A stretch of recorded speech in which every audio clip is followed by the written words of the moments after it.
not to upset anyone or freak anybody out. It's just the way I roll, just the way I speak. He goes, but don't get me wrong. I understand that word can be very offensive to middle-aged white people. Man, the Matrix wants to silence us. Again, but I know what'll make you feel better. Oh no, not another box of dogs! It's another box of dogs!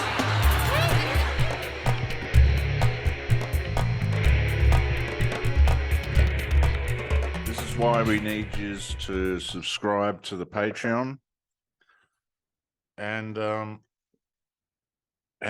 subscribe to us on Rumble to keep the conversation going. When Facebook disappears, when our YouTube channel disappears, you'll find us on Rumble. How are you, Steve? We're back for a third go at this. I've now got I tell you what, you seem a bit more chill and fucking snazzy since you got back from Thailand. Fuck yeah, man. I'm embracing shit that I previously didn't fucking embrace, man. Before you were kind of sitting back talking seriously about me. Now you got two pairs of glasses on, a giggle hat, fucking half pissed. So I no longer give a fuck, buddy. It's very liberating. It is really hard to keep giving a fuck at the level that I was. I can't even watch my earlier episodes, man. I can't even, like the one with E. Michael Jones was my second ever podcast, and I had one of this huge guest. I was like, fuck. So I haven't even been able to watch the one we did before I went to Thailand. But this one, I think I'll enjoy watching. Yeah, you certainly you'd come back a bit more. Yeah, all right. Islander, baby. Yeah. Bit more Islander. Yeah. I brought some chill with me. Fuck, man.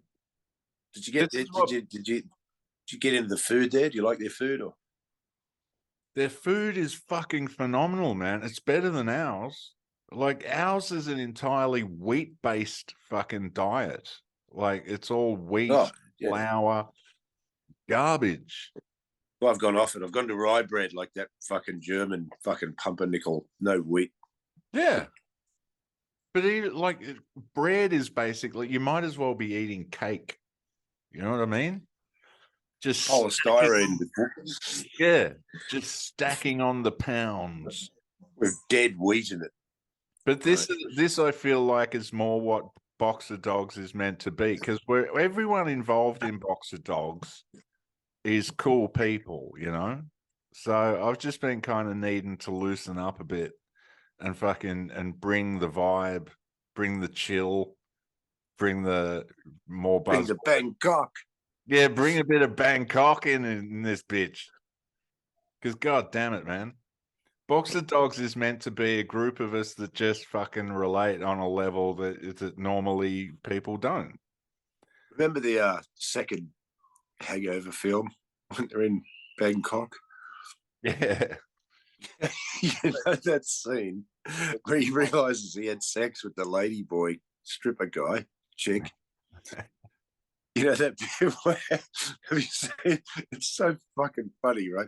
When he's go, you are so cute to that, and then we get drunk, and you buy shots, and then we make love. And he's like, what? and the bit when he comes out of the back of the strip joint, just blubbering like an 8-year-old, just that fucking. That fat character, what's his name? That guy with that fucking big Zach Galifian name. I can't remember that guy. Yeah, Zach. Yeah, but he's coming out going, I'm still confused. What's going on? Is this like a magic trick or something? He just goes, I had sex with a man.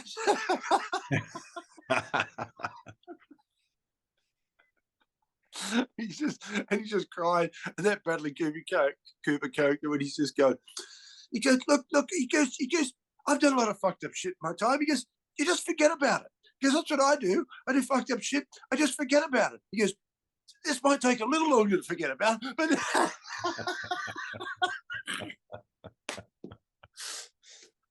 Can I tell you a Zach Galifianakis joke that has been erased from the internet? why is it good? It's a great it's a great fucking joke, but you'll see why it's been erased from the internet. He goes, and listeners, watchers, viewers, whatever, this is the point in the podcast that I had to chop out 6 minutes, 26 seconds of the funniest shit that Steve and I have ever done. And it's in the trash, never to be viewed by anyone, because we like having careers. And I respect Steve's ability to work. You people have really got to fucking lighten up. It's fucking It's interesting what's his name, Freud, said about the Irish. He said they're the only people impervious to psychoanalysis. Mate, I love. Mate, that's why I hate seeing Ireland get so destroyed. I fucking love Ireland. Yeah. I'd live in Ireland in a fucking heartbeat, mate.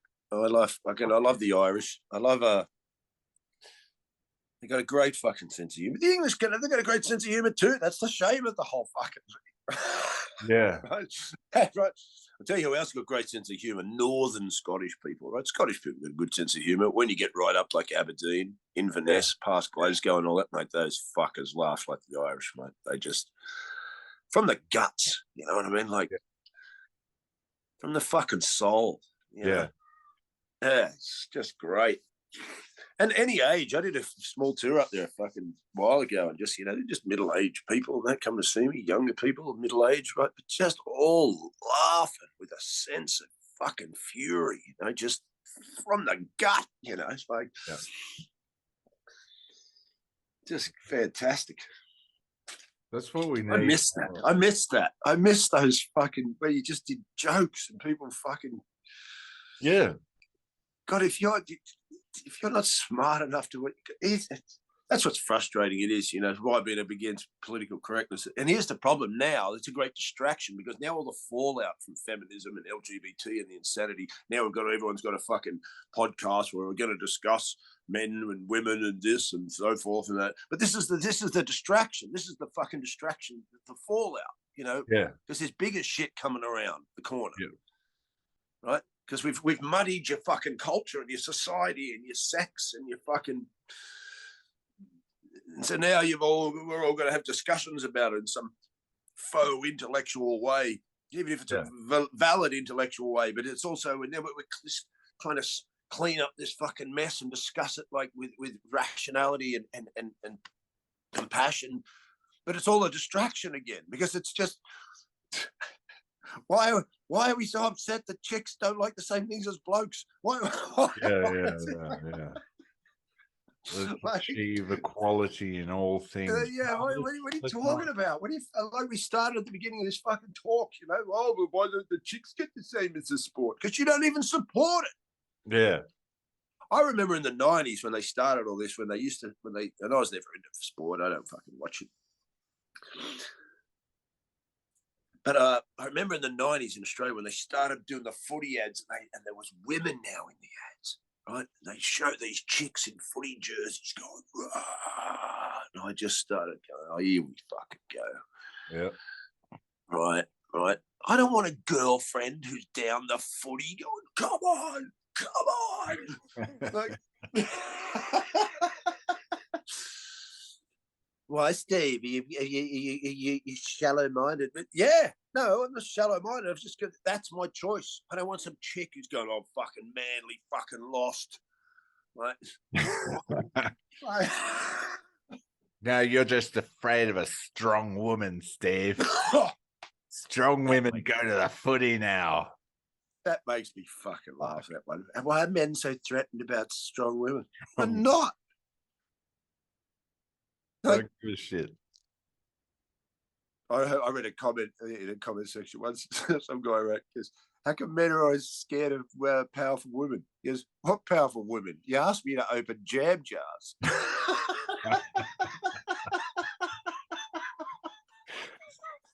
like, like, I mean, you know what's so funny? Seinfeld knew have tons about this stuff. I mean, there's this joke in Seinfeld where he had fucking God in the 90s on it, obviously, and he goes, you know, women are very interested in what men do for a job, you know. He goes, see, men don't care. They'll be at a date and go, so where you work? The abattoir. Right, cool. Because that's a big thing now. They try to explain to these chicks, I've got a degree and all this. Yeah, but men don't care. Yeah. And not because we're scared of you being a powerful woman. No, it's just that we already have to provide. Even if it's for ourselves. It's no right. We're already wired to fucking provide and get things. And of course, there's bum guys that don't do anything. I'm not saying every guy's this fucking hunter-gatherer, fucking alpha god, right? I'm talking about, but you just kind of do it, don't you? You just, you know, you buy your girlfriend dinner. Why? Well, you just kind of wired. Maybe we're fucking brainwashed too. But it's like, I can't remember. I'm getting on such a fucking tizzy today. I haven't spoken to you all for fucking week. I've lost what I was talking about. But yeah, scrap that one, folks. I don't know. But all the power, a strong woman, all the power that she's got has been handed to her by a man in the first place. And it's like that fucking Rock bit. He goes, man gets a new woman. All his friends, what's the first thing they say? What's she look like? Woman gets a new man. First thing they say, what's he do? It's fucking hardwired, man. At this point, we're meant to we provide. Right. There's a point of pride in it, and also as we've discussed before, it's a simple, rational and logical allocation of resources. If you need a new fence built around the fucking village, you don't get 5'4" Janet to do it, do you? You get 6'8" fucking Rod and his buddies with shoulders and fucking thighs who just, can you pick all that shit up, bring it over here? Yeah, easy. Yeah. Well, it's just the smart thing to fucking do. Yeah. It's fucking humans are great in their fields. Like it's the more caring. What's so funny is it went from Oprah Winfrey saying, "Oh, you God, raising children's the hardest job in the world," to then promoting things that go, "Well, raising children, why should we do it? Why should we do that? Why don't you want to raise your own children?" Yeah, No, it takes a village to raise children, Steve. It takes a village. I get that. I get that statement. Yeah. I understand the validity of that statement. But what I'm talking about is if you manage to have a good enough guy who's got a decent enough job that can pay for the fucking both of you, what's so fucking upsetting? Why do you feel weak that you stayed at home and fucking looked after your toddler? I don't know why you've been convinced that somehow we think you're weak for doing that. When did men ever think the chicks were weak for doing this?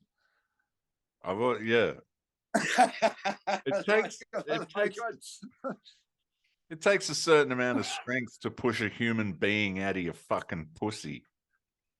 And it's not even that. It's just Bill Burr had a great job going because he great joke. Excuse me, talking about the Oprah Winfrey thing. Yeah, that very line. Being a mother's the hardest job in the world. He's like, really? Really? The hardest job in the world? I thought roofing in July as a redhead. I thought that was hard. You know which line I like the best? Any job you can do in your pajamas is not the hardest job in the world.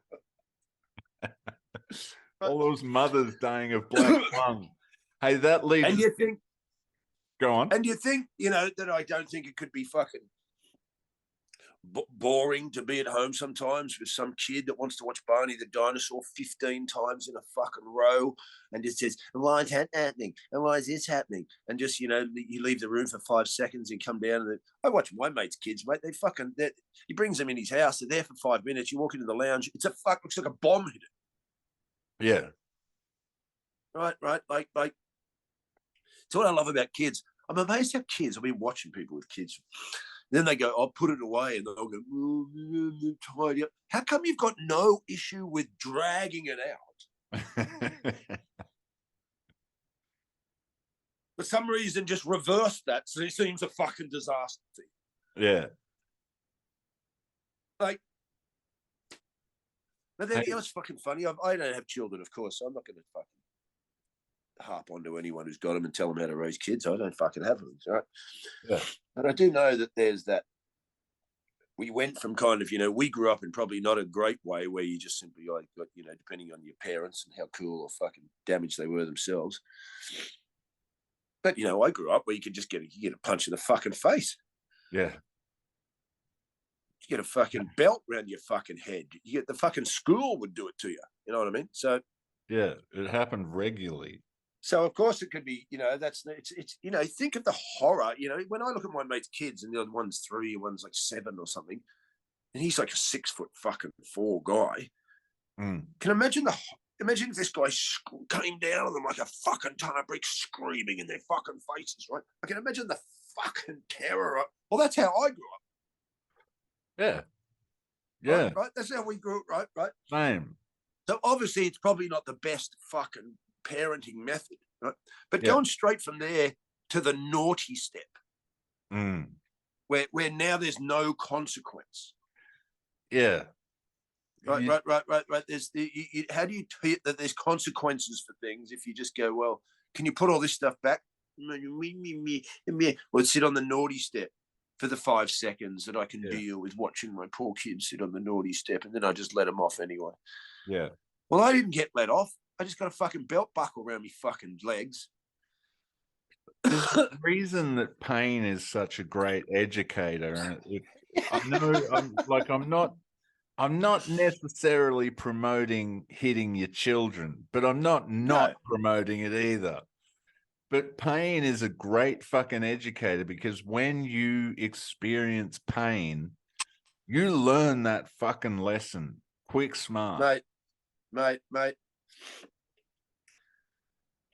The understanding of consequences, isn't that what the fucking law is based around? The thing is, the avoidance of pain only brings more pain later. Yeah, mate, tell me about it. So that's why even one way, the cold shower is good for your psychology. Why? Keep every morning, take yourself into fucking discomfort. Yeah. Because as your fucking little tizzy mind goes, it's going to be so horrible when you get in it. It's not. It's not even that horrible. Just so get over that little hump every fucking day. You know? Yeah. Plus, I didn't do it this morning because I was in the rush, but I thought, right, the Savo, I'm going to go in there again, just fucking blast it. It's so I'm going to hit the baths this week. Yeah, do it, man. Let me know how you go with that, because I do want to try it. I do. I'm like a skeleton too, so it goes right into me. You know? Yeah. Hey, that you brought up Bill Burr before. That brings us to this question from Adam Powell. So we'll get to know. G'day, Adam Powell. Adam Powell, how you doing, buddy?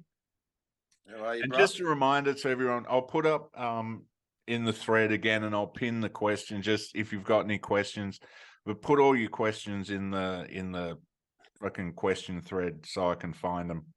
Okay, so Adam Powell says, can you ask Steve what he thinks of Jim Jeffries and Bill Burr, please?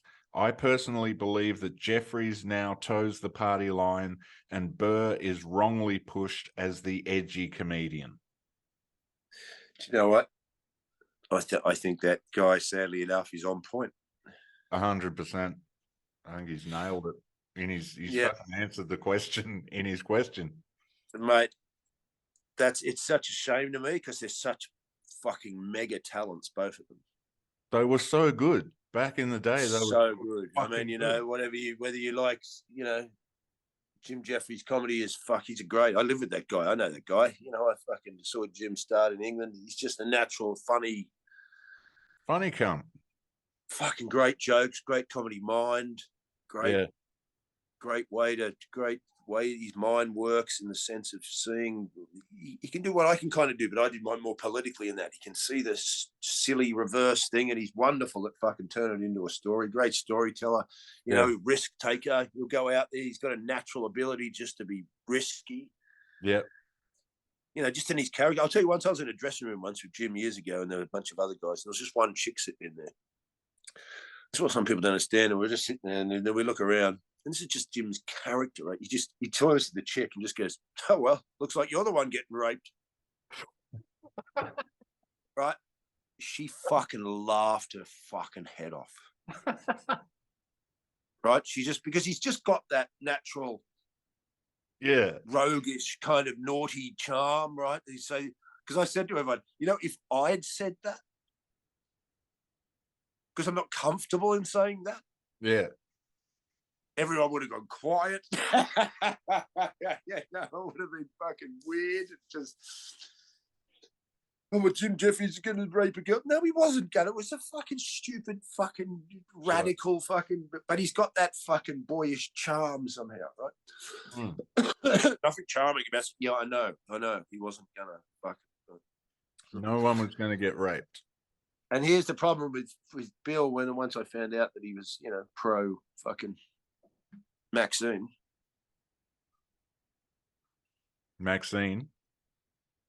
You know, Maxine. Oh, yeah. You just go, what?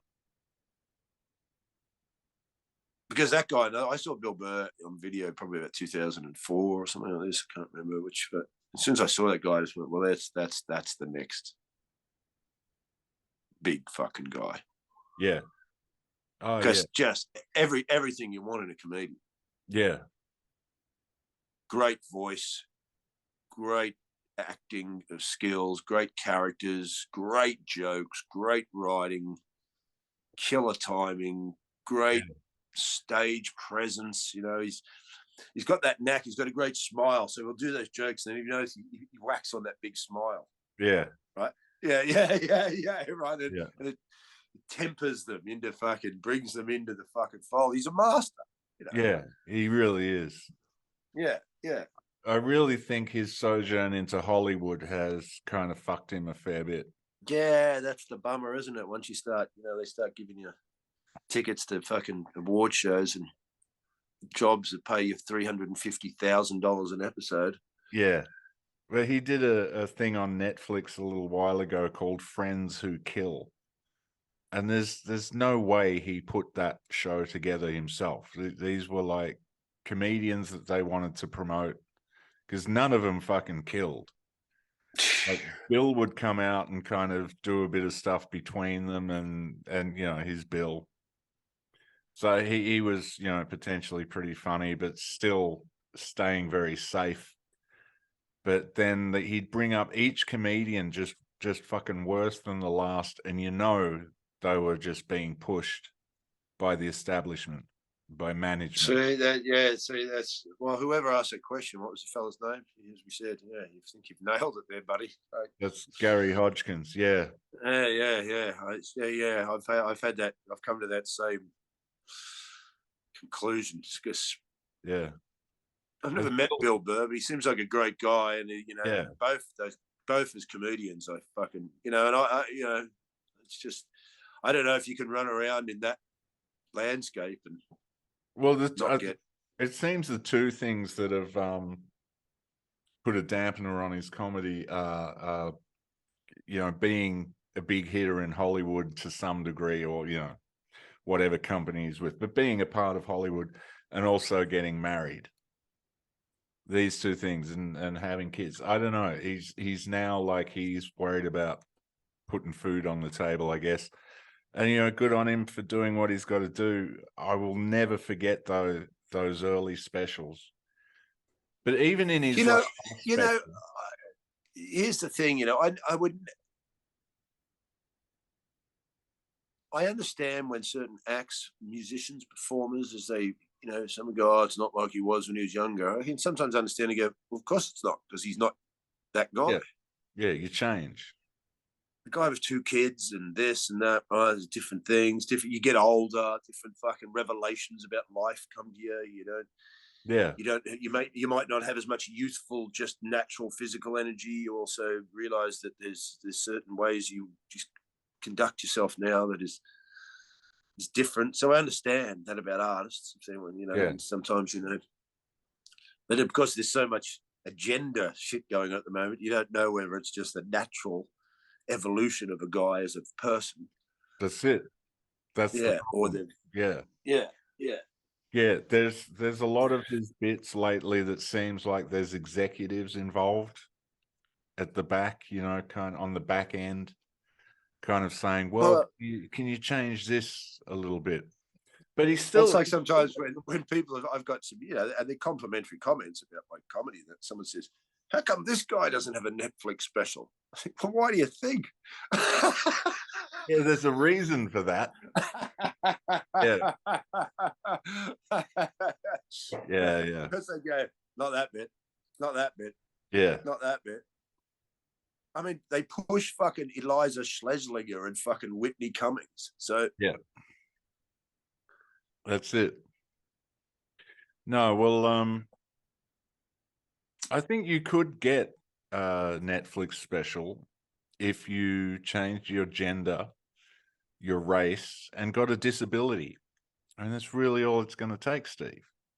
And we're open to suggestions from executives who didn't understand anything about comedy. Don't worry. If these people knew how many disabilities I've already got, I should be on the fucking bench.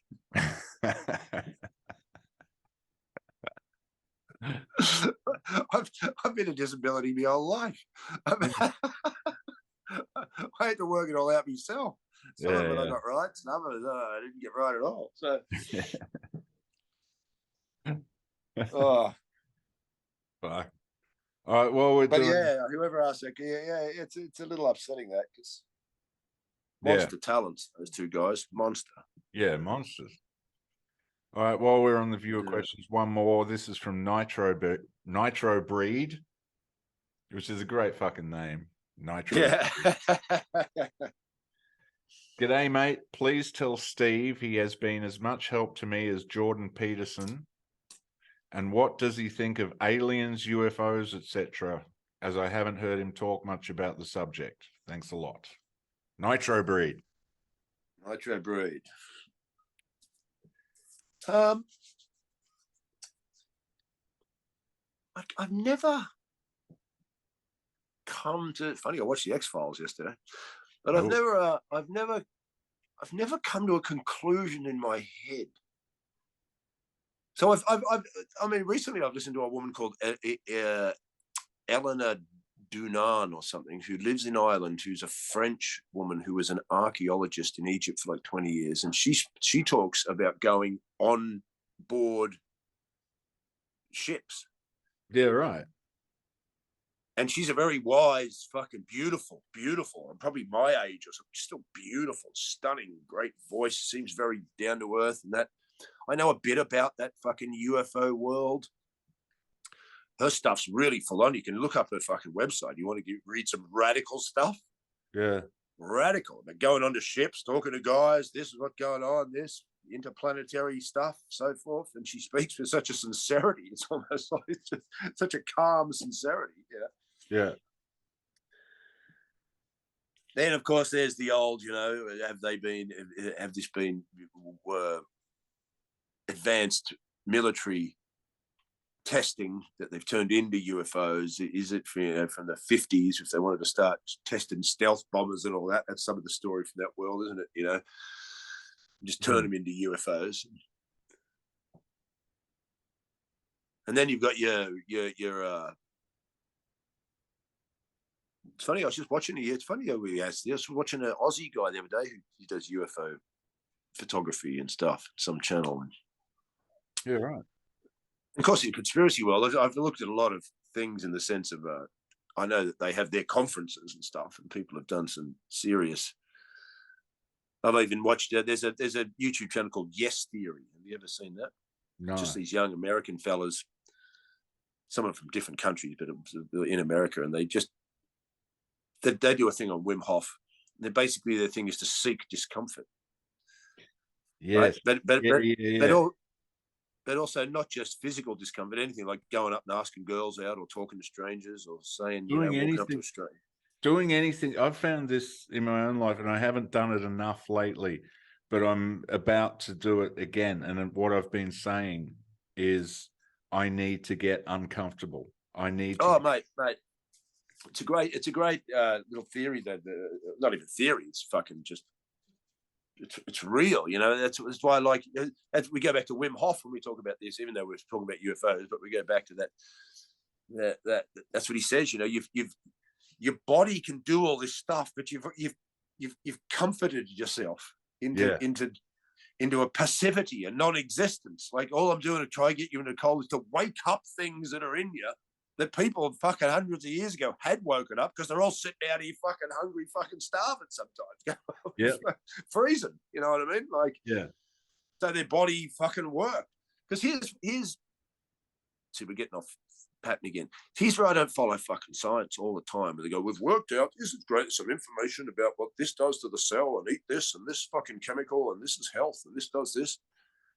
But also, I've been to India where I've seen that they're selling chicken heads on cardboard in the sun, and people are eating it. Now, I couldn't eat it, but somehow some of these people's bodies, because of the environment they're in, just deal with it. They can, yeah. Right? So then again, that gives you what? Well, it gives you the genius of the body, what? That it can acclimatize itself. Right, to radical things, right? So therefore science comes in and goes, well, I wouldn't do that because you'll die. Yeah, but sometimes the body will fucking stick your science up your ass through the ability to survive in a fucking hard circumstance. Yeah.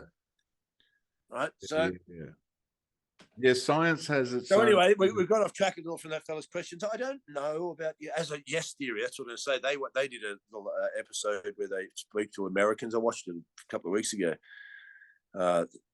People who've seen UFOs. Yeah. You know, or been fucking, I've listened to a big story. I've listened to a fair bit about UFOs actually recently. People who say they've been fucking taken and stuff like this, and rah, rah, rah. And so, but it's one I don't know. I don't really, it doesn't, even as all my life, I haven't thought that it was particularly strange that possibly there could be fucking other organisms, creatures, things living in other places. We're here. Yeah.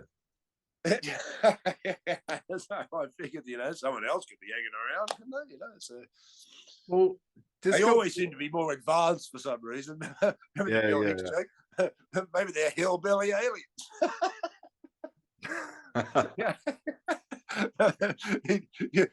You'll get my ray gun when you pry my dead 8-fingered hand off of it. Because that's right, because his joke was, how come they always seem to land in places like fucking Chicksville, Arkansas? Because maybe they're not super intelligent beings. Maybe they're just like hillbilly aliens. We just had a long trip.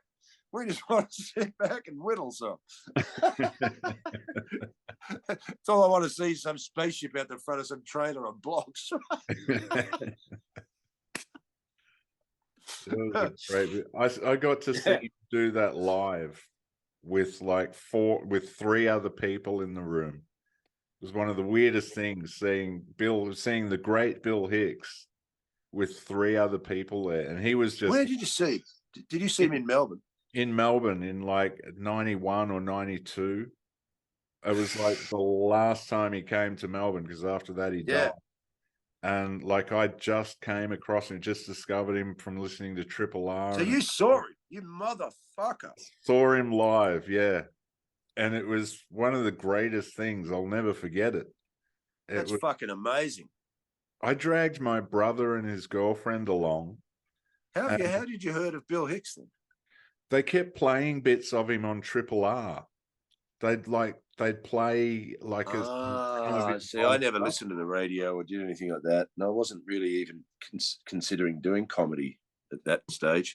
Yeah, right. No, well, back then I used to listen to Triple R a lot. I mean, kind of all of us did in the punk scene, you know. So I'd be listening and they would just start playing some Bill Hicks. I remember sitting in my car, like I had some fucking drugs on me and I was hanging out to go inside and use the drugs. But I couldn't stop listening to Bill Hicks. Like, that's how fucking engaging he was. So when I heard he was coming to Melbourne, I was like, we got to get tickets. We got to get there early. It's going to be packed. It's going to be, it's going to be full on. We got no one went. We were the only 3 people in there. And about what a fucking disaster. I know. And 15 minutes in, another woman walked in. and she was like a critic or something because she was sitting there taking notes all the way through. They gave him a bad review. Yeah. It was fucked up, man. Like, I found this the other day. what's that? Oh, fuck. Dangerous. Nice. Probably got it, but you know, it was like £5. I found Rant Need Mine for £4 the other day. I just buy them anyway. I'll have them. Yeah. Don't care if Fuck I've already yeah. got this. These will be out of print big time, you know. Yeah. So, mate, there's no one like this guy. I'm No. the closest I've got to this guy, and I'm not even close. Yeah. The funny thing This guy's fucking like just fearless. I used to say like, because you'd get so many people going to open mics, getting up and thinking that they were Bill Hicks and just doing like these really terrible rants and really terrible take on things. And I'd say, fuck, man, Hicks has a lot to answer for. Well, I think some people I used to notice, because people used to come up to me, younger comedians, that go, how do you do this kind of stuff? And I, you know, be edgy. I never liked that fucking thing because because me and you sort of come from an outsider perspective, metal world. I never saw it as edgy anyway. Yeah. Yeah, it's I've just already been to metal bands where there's guys with pigs' heads on sticks and fucking people strapped to crosses with blood all over them and fucking spikes and chaos and fucking. Yeah. So I didn't think that this was fucking edgy. I knew what they meant. I'm not an idiot, but you know, to the general fucking public. But I'll tell you how to be an edgy comedian. Have no desire to be an edgy comedian. Yeah. Yeah. That's very true. I had no desire to be an edgy comedian. I didn't think that, you know, I mean in the sense of, you know, they're the ones I liked. Yeah. Because that's the kind of art I like. I like real art. I like, you know, that's the same as Bill Hicks. Yeah. Why? It's real. Yeah. Oh, she's great. She knows what she wants. Yeah. Right? She's making what she knows. Her last album, what does it do? It opens with a song with no drums. It goes for fucking 12 minutes. Yeah. You better commit to this fucking record if you want to fucking have a good time, right? This is no fucking around, right? Fuck yeah, man. Yeah. That's so, you know, yeah. Talk about what you know what you're talking about. And don't. I hope we answered that. I hope we answered that fella's question on UFOs. Yeah. One thing I look into stuff, but I'm not confirmed, but I'm not against. I'm no.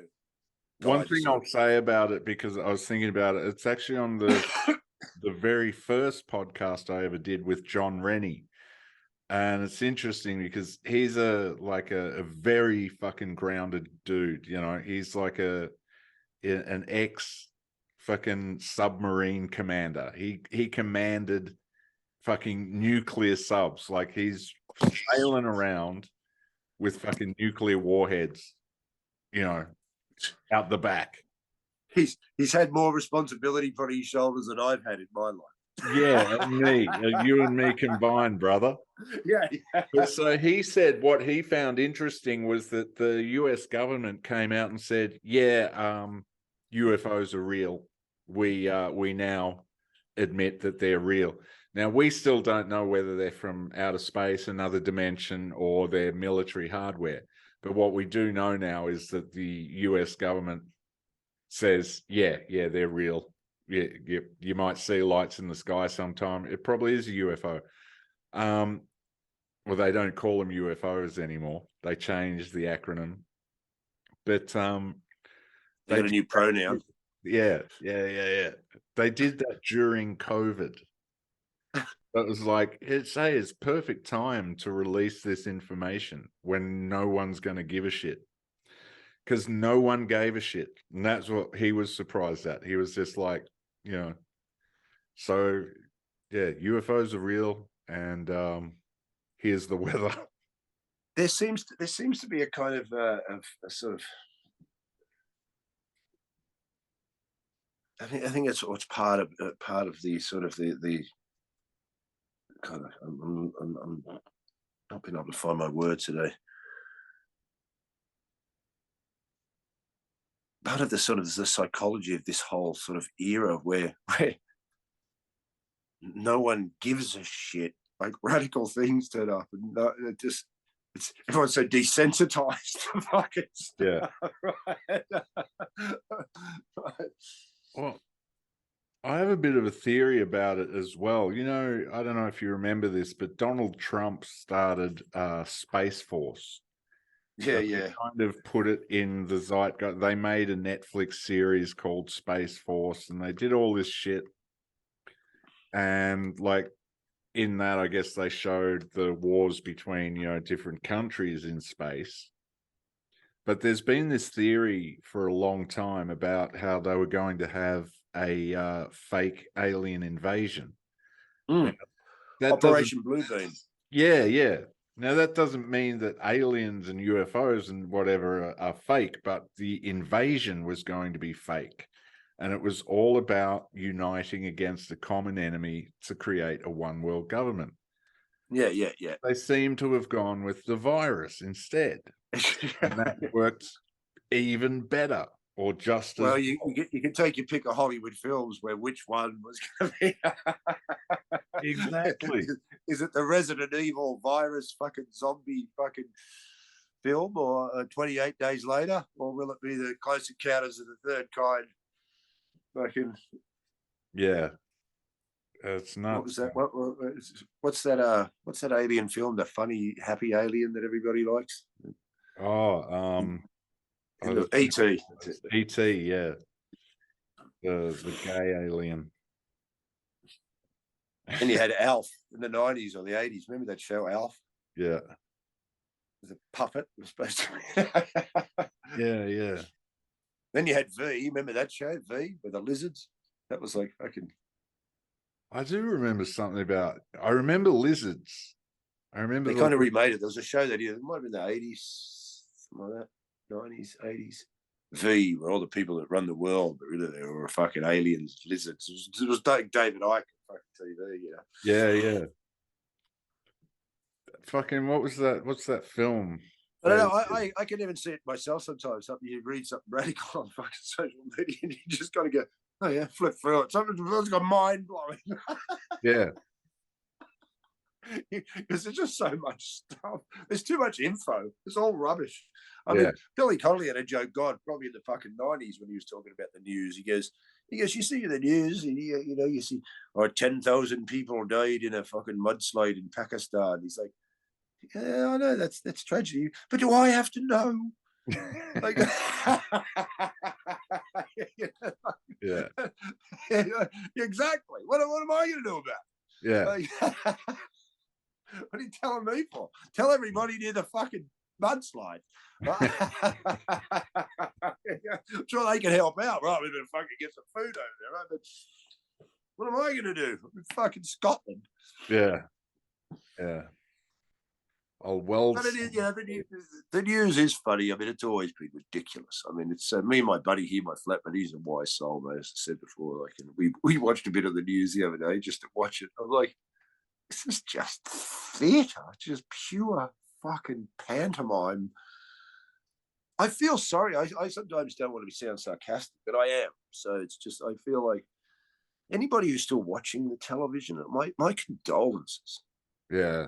Right. Like, to your mind, I can't imagine what your poor mind. What you know, you really should become the gatekeeper of your own mind. I know they've tried to breed that out of you by having open borders, right? And everybody's welcome, and it doesn't matter. Well, you're racist. No. They're stopping your ability to fucking. When I see the television now, it's like it truly is hypnotic.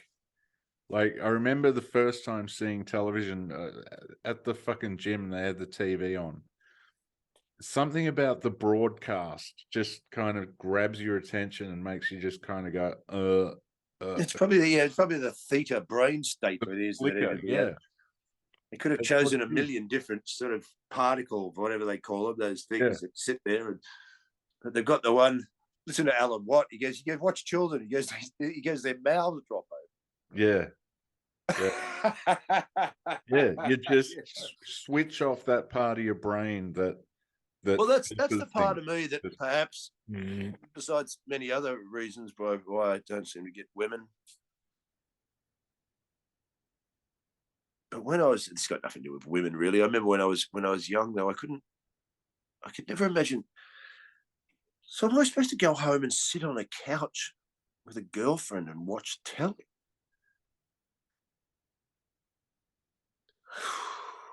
I can't. So when I was young, I watched Neighbours and Doctor Who and fucking The Goodies, but then once I was out of my parents' house and didn't want to seek refuge in the bedroom all the time, I stopped. But then I found out people that kept going. They moved out and go, "Oh, I've got to watch Neighbours." What, haven't you grown up? Yeah. Like, this was just done to fill in time when I was seeking refuge away from my dysfunctional family in my bedroom. I had no intention of carrying this on.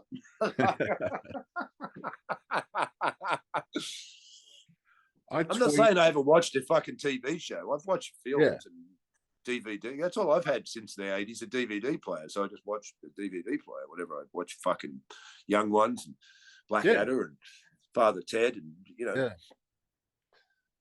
But I've never fucking been able to fathom because the mainstream is so ridiculous. It's so, everyone talks like a child, and there's profound things going on being a human being in the world. And I think, is this all you've got to talk about?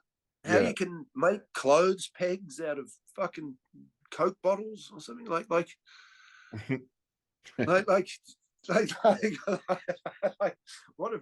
going on here? I wrote a tweet today that said the old saying, for people who consume the news, the old saying is no news is good news. But for people who make the news and make their money out of being a part of the news, the old saying is no news is bad news. And that should tell you everything you need to know about the media. Like, they want to get in the fucking news no matter what it's for. They just want to be in the news. They want to make the news happen. I watched Die Hard 2 the other night. That's the one with that's the one with that woman reporter who's running around always trying to get a thing. And then at the very end of the film, when the plane lands safely, John, what's his name, John McClane's wife comes off the thing, and he's there after he's been on the wing of the plane and got rid of all the bad guys. And where is he? Calling for her name in the misty fucking snowy night, and there she is. He's covered in blood, and she's safe, and she slides down the thing, and they hug like this. And then the news reporter turns up. They start filming like this, and the cameraman just goes, "That's beautiful." And the woman goes, "Yeah," and puts her hand over the lens. That's right. Yeah. Yeah. There you go. Don't film anything beautiful. Yeah. You know what I mean? We're not going to make any money off that. Where's a car accident? There's a good film called Nightcrawler. I think it's Nightcrawler. Jake Gyllenhaal, and he goes out and starts creating the news. Oh, I think I've seen that one. Is that where he goes to the car accidents or something? And he it's a great film. It really sums up the way the media became a corrupted entity. It's beautifully done. It's a great film. There's another thing where, well, maybe a lot of fucking mainstream people don't see these films. Remember, they made that film Wag the Dog, remember? Yeah. Well, isn't that just showing you? That is 100% showing you. Yeah. that is like holding it up and going, here's how it is. This is how it works. They made Network in 1974. Yeah. Yeah. You know that great speech where that guy who runs the thing, where that guy's had his outburst on TV, and that guy comes in to the office, shuts the curtains. Yeah. He gives him the whole speech about there is no countries. Yeah. You know what I mean? There's only fucking corporations, and there's only this, and there's only fucking that, and you, Mr. fucking Beale, have gone against the fucking powers of the universe. Right. Well, they told you in 1974. Yeah. This is the Right. thing. I have a real fucking love-hate relationship with Hollywood. Like, there's a big part of me that just fucking hates Hollywood so much. Like, I've talked before about how I feel about celebrities. I just want them to shut the fuck up. Do your fucking little job. Pretend to be someone else for a while. If you're good at it, be good at it. But fucking shut the fuck up otherwise. I don't want to hear anything you've got to say, you fucking phony piece of shit. But the now we've got that bit out of the way. yeah. And we got that little bit of vitriol. The fucking programming and the propaganda, it fucking kills me. But still, I can point to like a lot of great films that have, you know, but how much of that is them kind of flaunting it, you know, in our face, knowing mate, we won't fucking do anything? Try and find a channel. It's very hard to find now. I found it eventually. Some guy had stacked up there was a guy called Gavin Stack or something who had a channel called Black Pilled. Oh yeah. And he would break down films. Yeah. Black Pilled was great. I used to listen to that all the time. Yeah. Is he still going? Films. No, he's difficult to find, but I did find a guy who had some of his stuff, you know. I think he's moved on to away from YouTube. Yeah. But his breakdown of stuff like Easy Rider and fucking American Beauty and Stepford Wives. Yeah. Just brilliant. You see the propaganda deep. Yeah. Know? Yeah. He really amazing. He tore it apart. He tore it up. Yeah. He tore it up, that guy. Yeah, he was great. But yeah, of course, you know. Of course, you've got to take over motion pictures if you wanted to get into some propaganda. I mean, it's pretty fucking obvious. Oh, fuck yeah. To see the power of that so early on was pretty amazing. Well, they showed us all the stuff they're doing now, didn't they? They showed us RoboCop. Yeah. Yeah. There you go. There's DARPA. There's all little things. You ever watch Game of Thrones? What happens in that? Well, there's that guy who brings the dead guy back to life as some kind of weird zombie. There's your transhumanism in Game of Thrones. You know? Yeah. You might just say it's the old a take on the old Frankenstein story if you wanted, but still, it's like what? Well, it's this. They even begin it with what? With Jamie Lannister gets his hand cut off, and they replace it with yeah. Yeah. Yeah, right. So there's your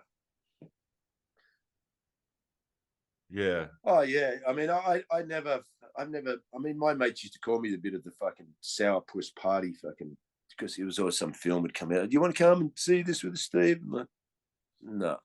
Come on, man. It's just a film. I'm not I'm not fucking going. I'm not going to the cinema to watch this rubbish. It's fucking, do you watch the fucking Grammy Awards, whatever they're called? Of course I don't fucking watch it. It's all bullshit to hell.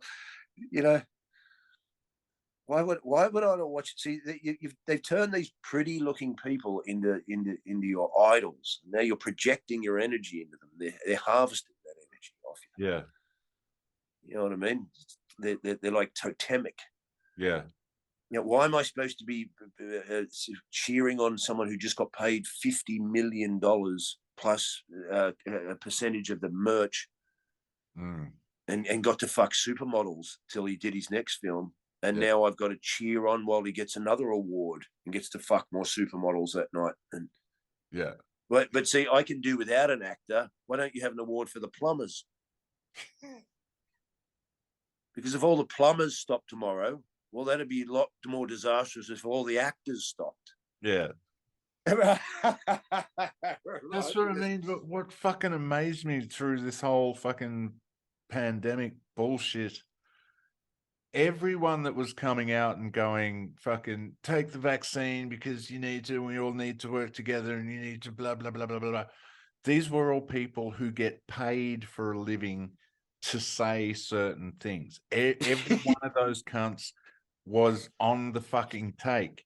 The people who came out and started saying, hey, hang on, I've got some concerns about this. These people had everything to lose. But still, people were going, no, Leo DiCaprio told me that I should get vaccinated so that scientist can go fuck himself. And anyway, trust the science. And I'm going, well, I am. I'm listening to a scientist. And they go, no, not that scientist. He works for the oil companies or some fucking bullshit. And it's just like, where do you think self-interest comes into this, you fucking fucktards? So he works for the oil companies, yeah. Do you have a car? Yeah. Yeah. You like driving? I do. I go for a Sunday drive. But they're evil. Yeah. I'm sure oil companies have done some pretty treacherous things in their time. Guess what? I've driven around on tour using their fucking goods and made cash off. I'm sure some drug dealers have done some pretty mischievous things, but I've bought that too. So yeah. I always. I haven't skipped out on my own self-manifested karma, folks. No. I always made sure it was fair trade cocaine. I always asked my dealer, like, is this fair trade coke? Do the farmers get a cut of this? Because I'm sure the US government does. Yeah. Well, that's what's funny about getting locked up for drugs in countries, and then all the drugs are in your countries. Why? Because the establishment brought them in. Yeah. Oh, no, it's not the establishment, Steve. It's drug dealers. No, they got upset when they realised that some guy went rogue and decided to bring his own fucking batch of 1,000,000,000 pills in. So we've got to get this guy and show him, you see, we're cracking down the drug. No, you're getting rid of fucking competition. Yeah. Oh, that was a good film I watched recently. American Made, Tom Cruise. I went on this whole Tom Cruise bend. Just watched a bunch of Tom Cruise movies just for a lark. And American Made is such a great fucking story. Is that the drug dealing one where he's the pilot? Yeah, he's the pilot. So he's bringing in army to train them, and he's bringing in drugs, and it was all Little Rock around that. It was all it's based around School of the Americas, that kind of stuff. Yeah. Where they were training all those fucking guys in the South America. Yeah. And they doing some drug dealing. Yeah. There's one scene in it towards the end where he's like, the DEA have caught him and they're like, they're really enjoying the moment. And he just says to them, just enjoy your moment, because in the next couple of minutes, there's going to be a phone call and a man's going to walk in that door. I've seen that. I have seen this film. Yeah. The guy's going to walk in. I'm just going to go. And then he was offering them all a car or something. Do you want a car? Yeah. I'll buy you a fucking Cadillac. But I mean, you know what? I watched a fair few of these drug dealing fucking films and docos and all that. Drug running back then would be like, it's like anything. It starts when it first starts. It's like underground and fucking cowboy and fucking fun. And it was just some guy dreams up an idea. Oh, we're gonna play it. You go down there and just fucking stack up with coke. Yeah. Hey, that worked. I loved the scene in it where they were like, they got the DEA had them on radar and they sent jets out. So they just went, all right, throttle back, boys. So they just started flying really slow and the jet's like, vroom. They run out of fuel. Is that why they just try and conserve the fuel? Yeah, they just fucking. That was really funny. Yeah. I've never had those kind of balls. Yeah. I'm quite amazed at those guys that just, yeah, fuck it, let's fucking. Yeah. I mean, that, like, in the end, he has the kind of money that is just, I don't know, you wouldn't know what to do with it. Like, he's stacking it up in the barn, like, just, and it's all cash. I wasn't that all that South American drug cartel stuff. They had so much cash. Yeah. Were burying it in fields. Yeah. Is it? Well, didn't Netflix do that one Narcos about what's his name? Yeah. Fuck. Yeah. What's his name? The famous one. Pablo Escobar. And then there's that scene later on when he's on the run at the end and he sends a guy out to dig up some cash that's all scattered around, and he digs it up and it's all just rotten. Yeah. Because it's just millions of dollars. It's all just rotten in the fucking. He's got stashes all around the place. Yeah. I can't remember which one it was in, but one of those types of things, they said, our biggest loss, like they were going through the business, the figures and where they're losing money. And he said, well, our biggest loss is to cockroaches, because the cockroaches are eating the fucking cash wherever we store it. We got to constantly fumigate against, because cockroaches are fucking eating their profit. We got to kill fucking.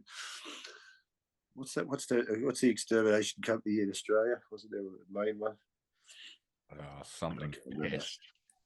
Yeah.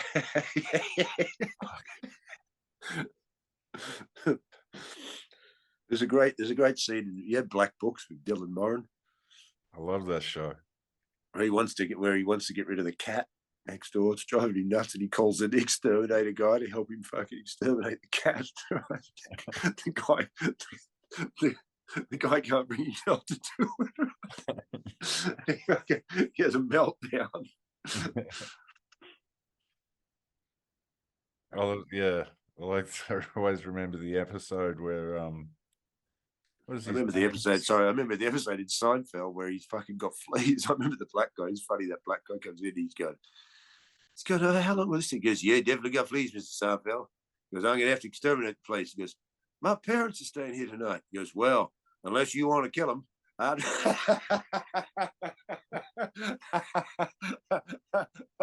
get them out. Oh, fuck. We used to have cockroaches. Remember those Australian Sydney fucking cockroaches? Were just the little ones where you turn on a light and the whole room just goes. Yeah. You ever lived in one of those places? Yeah. Townsville. Mate, we did our own extermination day once. We all got that Baygon stuff. We got motorbike helmets and scarves and put on with goggles, and everybody just went in there. Yeah. Everybody had a fucking itchy tongue for about 2 days, right? but the fuckers were back in a fucking day and a half, you know? Yeah. Townsville, the fucking roaches were so big, you'd fucking step on them and go, whoop. Like, the fucking monsters. I jumped very, very many times, walking into the kitchen in the middle of the night, not bothering to turn the light on, and you would just step on roaches. Mate, I'll tell you a story once. How's this? I'm in Sydney, back in the 90s. I'm in my room. I'm wearing track dacks, no jocks, right? Not track dacks that are sealed at the bottom, loose, flowing Arabian track dacks, right? I've rocked into the kitchen. There's one of these big bad boys. The little ones are worse. They come in millions, but one of these big outside bad boys is fucking sitting on the table, right? I'm making a sandwich or something. I turn to see him. He scuttles off, right? I don't know where he's gone. I don't give a fuck, right? He scuttled off. Right? I make me sandwich. I go back in my room. I'm reading this book. I'm sitting on my bed eating this sandwich, reading the book. Suddenly, inside my fucking tracksuit pants, I feel this. I wondered where it had gone. It's obviously fucking jumped in and crawled up the inside. Now I'm standing there in the fucking room. I've got it in the track decks like this, right? Yeah. I'm hosting this, and it's just in there. Yeah. And now I can't work out how I'm going to get my fucking trousers off, right? But not letting go of this fucking thing. Because I, for some reason, I don't want a cockroach crawling all over me fucking bollocks while I'm trying to read a book, you know. And Yeah. It's a little disconcerting. I jumped out of those fucking trousers quick, smart, fucking. Because, you know, those fucking things, man. as much as I can't stand creepy crawlies, so there's one thing people go, oh, Australia's got so many dangerous animals. I go, well, mate, if you fucking looked at Canada, yeah, I'd rather deal with a fucking go camping. I'd rather deal with some snakes who are probably not going to come near you anyway. Yeah. Compared to a bear that goes, yeah. What's that? Snacks. Yeah. Yeah, it's true. Yeah.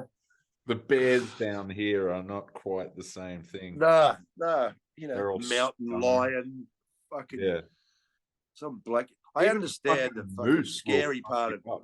Oh, moose will fuck you up. Mate, my mate, he's Canadian. I know he's Canadian. And I know guys died of fucking hitting moose on motorbikes and died under a moose. Yeah.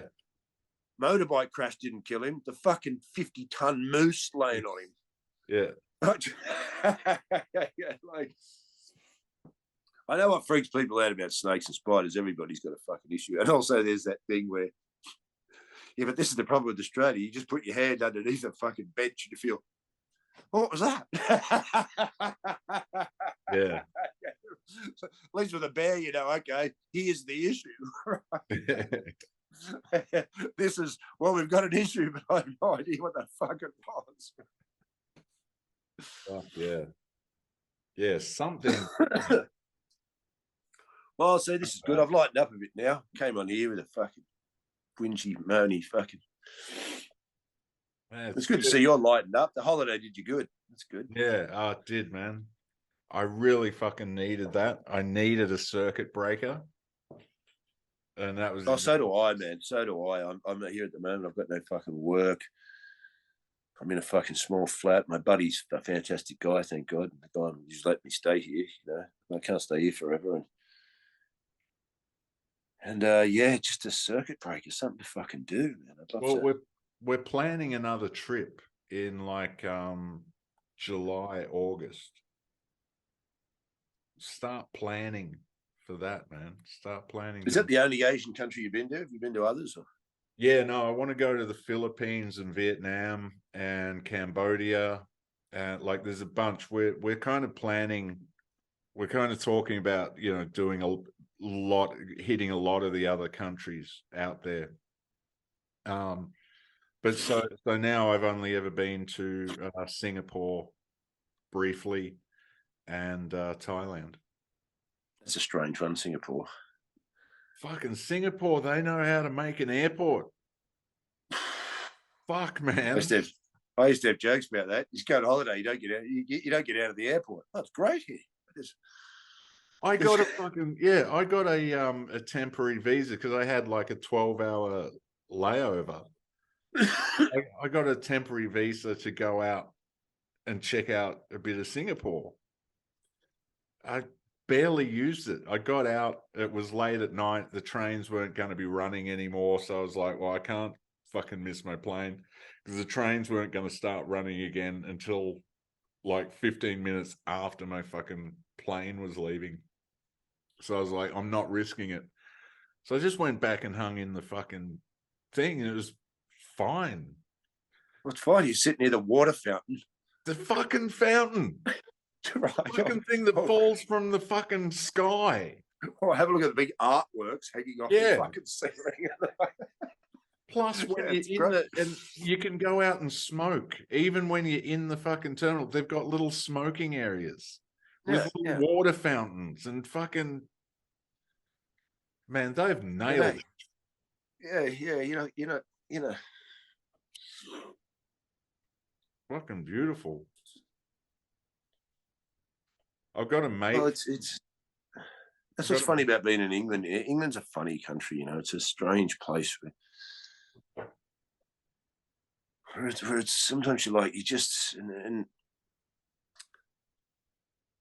I think it's just that class thing, you know. It's just that, you know, can someone do something for the general public without them being like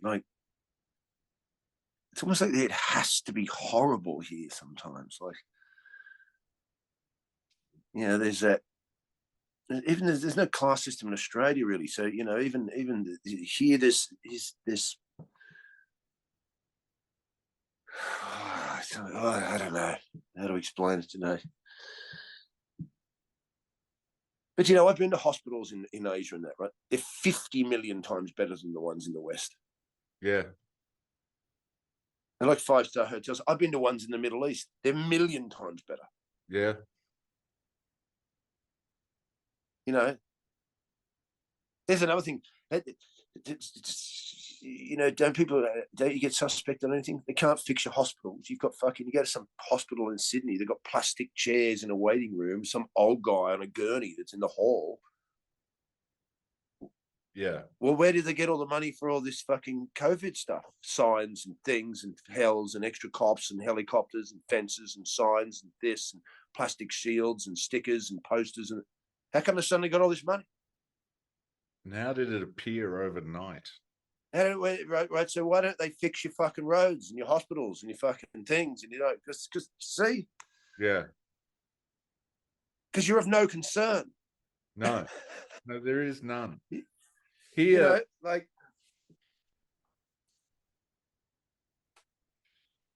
here there are no doctors. You can't see, like, one of the main medical center got shut down. There are no doctors. You can't fucking see a doctor here. You go. Right, that's even why. That's why we thought it was great they created medical centers, but now I realize that's why they created them. Why? To slowly phase doctors out of having a one-on-one relationship with the patient. Yep.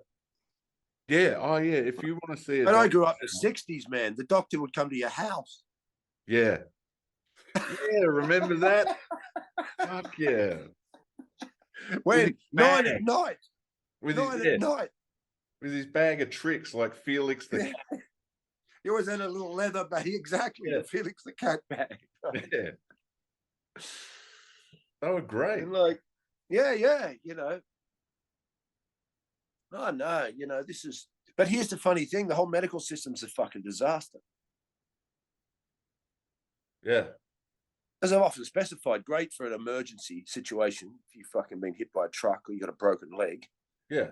That's my fucking thing to people. You know, as I say, you don't go to the shaman with your broken leg. Yeah.